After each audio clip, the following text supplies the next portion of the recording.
नमस्कार दर्शक बंधु, चलतु जानिबा केउ समय रे स्वप्न देखिले तार फल केते दिन रे मिली थाए एवं स्वप्नर रहस्य कौन रही थाए। सोइबा समय रे राति रे समस्ते स्वप्न देखि थांदी। स्वप्न रे अलगा अलगा जिनिस देखि थांदी। एमिति भी स्वप्न देखि थांदी जहा आपनक जीवन रे किछि भी महत्व बा मूल्य रही न थाए, किंतु स्वप्न बेले बेले सत होई जाय थाए एवं स्वप्नर माध्यम रे आम जीवन रे अनेक प्रकारर संकेत देखिबाकू मिली थाए। एहा सहित जानिबा केउ स्वप्न आम सह खराब हेबाकू जीव एवं केउ समय रे देखा जायतिबा स्वप्न केते दिन रे सत हेबार संभावना रही थाए। सुख स्वप्न देखिले कौन करिबाकू पड़िबो, दुख स्वप्न देखिले कौन करिबाकू पड़िबो। स्वप्न को नेई स्वप्न शास्त्रर कथा आमे आपनकू जणैबू। ता सहित आमे आपनकू जणैबू स्वप्न केतेबेले देखिले केउ फल मिली थाए। तेबे दर्शक बंधु, पुराण अनुसारे भल स्वप्नर कौनसी जरूरी कथा जानी रखिबा उचित। भल स्वप्न देखिबा परे निद भांगी गले आमको पुणी थरे शोइबा उचित नुहे। सेही भल स्वप्न पाई भगवान को धन्यवाद निश्चय करंतु। सेज उपरे बसी भगवान को ध्यान करंतु। ता सहित भल स्वप्न देखिबा परे ध्यान रखिथिबे कि केबे काहाकू कहिबे नाही, अन्यथा ए स्वप्नटी साकार हेब नाही। एथिपाई चेष्टा करंतु भल स्वप्न देखिबा परे गोपन रखंतु। जदि भयंकर स्वप्न 12टारू 2टा भितरे देखुचंती तेबे तुरंत आपण भगवान शिवंकर ध्यान करिबा उचित किंबा ओम नमः शिवायर जप करिबा उचित। सकाळे उठिबा परे गाधोई सारी शिव मंदिर को जाई भगवान शिवंकर पूजा निश्चय करंतु। एमिति करिबा द्वारा देखिथिबा खराब स्वप्नर प्रभाव समाप्त होइजिवो। जदि भयंकर स्वप्न आपण बारंबार देखुचंती ताहाले आपण भगवान शिवंकर सहित भगवान हनुमानंकर ध्यान मध्य निश्चय करंतु। हनुमानंकर ध्यान करिबा सह हनुमान चालीसा, हनुमान अष्टकम पाठ निश्चय रूपे करंतु। एमिति करिबा द्वारा आपणकर खराब स्वप्नर खराब फल मिलिब नाही।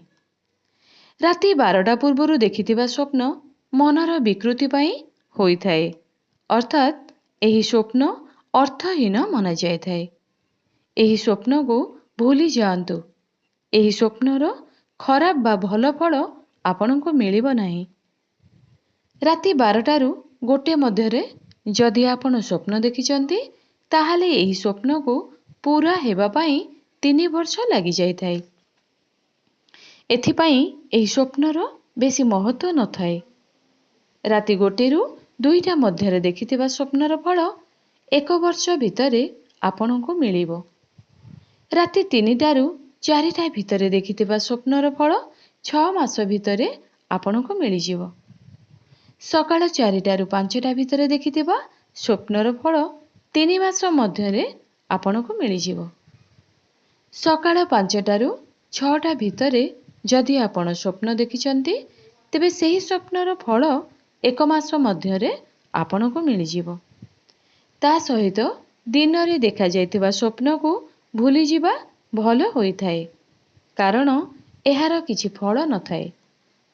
जदि आपनको एमिति स्वप्न आसुची सेथिरे गोटे छुआ को आपण धरुचंती किंबा कोଳରେ नेइचंती, एहार अर्थ आपनको जीवन रे सुख समय आसीबार संकेत देउची एवं एही परि स्वप्न आपनको लाभ देई थाए।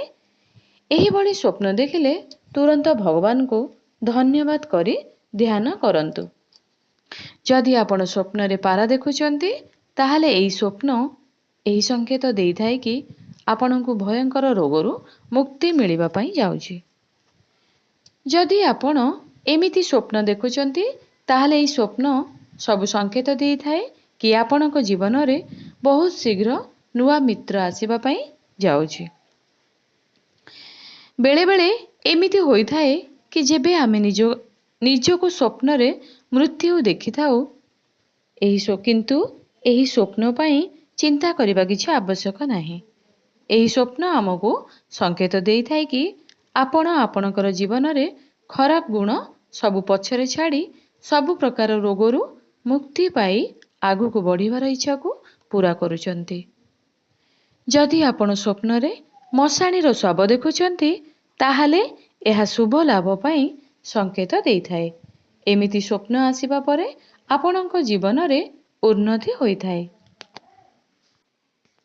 ଯଦି ଆପଣ ସ୍ୱପ୍ନରେ ତ୍ରିଶୂଳ ଦେଖୁଛନ୍ତି ତାହେଲେ ଏହା ସଂକେତ ଦେଇଥାଏ କି ଆପଣ ଆପଣଙ୍କର ଶତ୍ରୁମାନଙ୍କ ଠାରୁ ମୁକ୍ତି ମିଳିଯାଇଛି।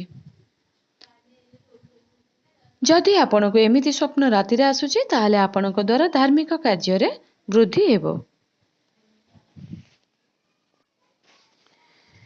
ଯଦି ଆପଣ ସ୍ୱପ୍ନରେ କାହାର ଘର ଜଳିବାର ଦେଖୁଛନ୍ତି ତାହେଲେ ଏହା ଶୁଭ ସମୟର ସଂକେତ ଦେଇଥାଏ।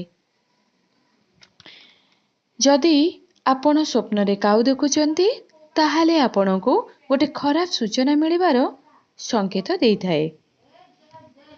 ଯଦି ସ୍ୱପ୍ନରେ ଆପଣ ନିଜକୁ ରାସ୍ତାରେ କିମ୍ବା ଅନ୍ୟ କେଉଁଠି ପଡ଼ିବାର ଦେଖନ୍ତି ତାହେଲେ ଏହି ସ୍ୱପ୍ନ ଆପଣଙ୍କ ଜୀବନରେ ଆସିବାକୁ ଥିବା ସଙ୍କଟର ସଂକେତ ଦେଇଥାଏ।